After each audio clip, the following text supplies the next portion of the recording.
Okay, we're going under the radar. Matthew Valbuena has made his way to the heady heights and frozen depths of Russian football. The big question is, though, Andy, surely there was a better move available to him?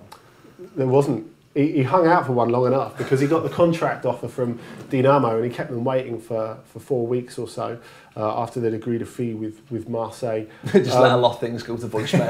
Yeah. No, I'm not answering that. That's the wonderful thing about mobile technology, call screening, isn't it? Yeah. But basically they offered him an incredible contract that he's very happy with, and he couldn't have made that sort of money elsewhere.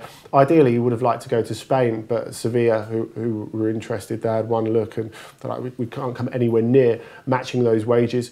He started really well at Dinamo, who of course going to be in Europe as well, and they're really going to have a pop for the Russian Premier League. He's set up a load of goals already, looks really in great nick, as he showed with France at the World Cup. I think someone's missed a trick because he's got so much energy.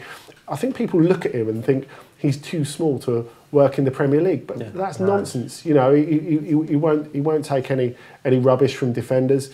He can look after himself. He's got Newcastle written all over him, hasn't he? He's French. Well, he's French in midfield. He's French, obviously, but I think that you just look at the fact that France didn't really miss Ribéry during the World Cup. That says so much for the ability he's got. Yeah, absolutely. Enzo Perez looks like he's going to move from Benfica to Valencia. Mr. Footy writer, what's that all about?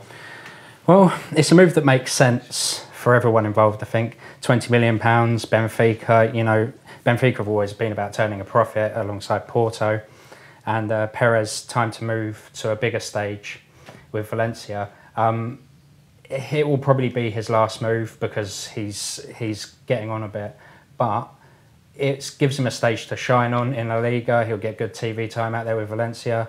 So it is a move that makes sense. Yeah, you reckon he could end up in Russia ultimately again?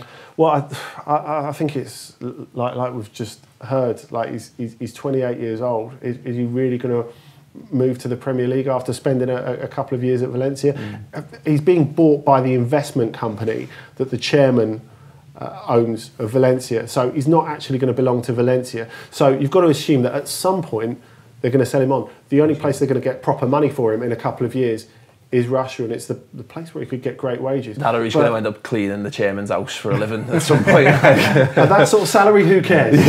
Yeah, absolutely. You have to say the way he's reinvented himself. He was a winger when he originally came over to Europe, and when Javi Garcia and Witsel left Benfica, he started playing in the centre. Incredible energy, box to box. I think he would have been great in the Premier League if it had worked out differently, but it's all about the money. Yeah, excellent. Well, we're fast running out of time. We were going to discuss Stephen Defoe's move to Anderlecht, making him the most hated player in Liège. But, to be fair, I don't think Standard Liège or Anderlecht fans really want to discuss that. So let's just brush it under the carpet from that. There you go. So those moves slipped under the radar. Don't forget to check out later in this week's show. We're doing the top 5 best signings of the summer.